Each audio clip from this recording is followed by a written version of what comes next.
যে আমি আছি নাগেশ্বরী উপজেলার মুড়িয়ারহাট এলাকায় দুধকুমর নদীর পাড়ে। আমি যদি আপনাদেরকে একটু দেখাই যে দুধকুমর নদী ব্যবস্থাপনা যে উন্নয়ন যে প্রকল্প রয়েছে সেই প্রকল্পের অধীন এই মুড়িয়ারহাট এলাকায় দুধকুমর নদের পশ্চিম তীরে কিন্তু নদীর তীর সংরক্ষণ কাজ চলছে। এটি হচ্ছে যে W28 নম্বর প্যাকেজ।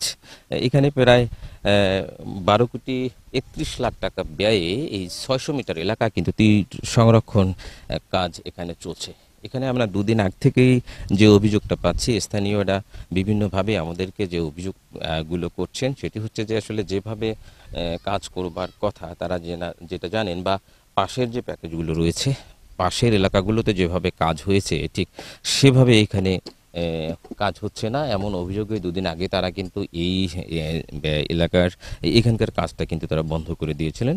কিন্তু আমরা এসে দেখছি যে আবার সেই কাজটা চলছে। তো স্থানীয়রা আজকে আমাদেরকে যে অভিযোগটা তুললেন যে সেটি হচ্ছে যে এই যে নদীর তীর যে জায়গাটায় আসলে এখানে বাঁধ দেয়া হচ্ছে ঠিক সেই জায়গাটায় কিন্তু তারা প্রথমে বালির পরিবর্তে মাটি দিয়ে কাজ শুরু করেছিল এবং এখানে পেলোডার মেশিন দিয়ে যেটার হচ্ছে এখানে কাজ করবার কথা ছিল, ভাইব্রেশন দেবার কথা ছিল, তো সেটা না দিয়ে তারা এখানে শুধুমাত্র মাটি ফেলে কাজ শুরু করার চেষ্টা করে। তারা পরে এলাকাবাসী সেই কাজটা বন্ধ করে দেওয়ার পর তারা কিন্তু এই যে পাশের এই দুধকুমরের পূর্ব তীর থেকে কিন্তু বস্তা ভর্তি বালু নিয়ে এসে এখানে আবার সেই বালু দেয়। একই সাথে এখানে এই যে কিছু খোয়া দেয়া হচ্ছে, এই খোয়া বিছিয়ে তার উপর যে বাঁধ দেয়া হচ্ছে সেই খোয়াগুলোও তারা অভিযোগ তুলছে যে খোয়াগুলো একেবারে নিম্নমানের। পরে এখানে অবশ্য আমরা যেটা জানলাম যে স্থানীয়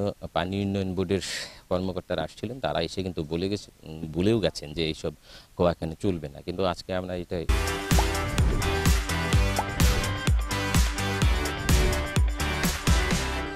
এসে যেটা দেখছি সেই সব খোয়া দিয়ে আবারও তারা কাজ করছেন, এরকম বেশ কিছু অভিযোগ তারা তুলছেন সবকিছু মিলে। তবে এখানে আমরা ঠিকাদারের লোকজনের সঙ্গে কিন্তু কথা বলেছিলাম। ঠিকাদারের লোকজন আমাদেরকে যেটা বলছে যে একেবারে নিয়ম মেনেই কিন্তু সবকিছু কাজ করা হচ্ছে। তবে কাজ করতে গিয়ে আসলে সুবিধা অসুবিধার বিষয়টি মাথায় রেখেই কিন্তু তারা কাজ করছেন। আর পানি উন্নয়ন বোর্ড যেটা বলছে যে তারা সর্বক্ষণিক এখানে নজর রাখছেন তারা যে যাতে ঠিক যেভাবে কাজ হবার কথা সেভাবেই যাতে কাজটা হয়। তবে আমরা এখানে এসে পানি উন্নয়ন বোর্ডের ঠিক তেমন কাউকে আমরা যদিও খুঁজে পাইনি। আমি এখান থেকে কুড়িগ্রাম পানি উন্নয়ন বোর্ডের যে নির্বাহী প্রকৌশলী রয়েছেন ওনার সঙ্গে কথা বলেছিলাম। উনি আমাকে যেটা বলেছেন যে এখানে তাদের নির্ধারিত একজন কর্মকর্তা রয়েছেন, তিনি কাজের দেখভাল করছেন। তবে সব কিছু মিলে এই যে মানুষের অভিযোগ, সবশেষে তাদের যেটি আবেদন ছিল সেটি হচ্ছে যে যেহেতু সামনে বর্ষা মৌসুম একেবারে নিকটে, তার আগেই যদি এই কাজটা শেষ হয় তাহলে এবার ভাঙন থেকে রক্ষা পাবে এখানকার মানুষ। একই সাথে ঠিক কাজটা যদি আসলে ঠিক যেভাবে হবার কথা সেভাবে হলে এখানকার মানুষরা উপকৃত হবে, এমন আবেদনও কিন্তু জানিয়েছেন এখানকার মানুষরা।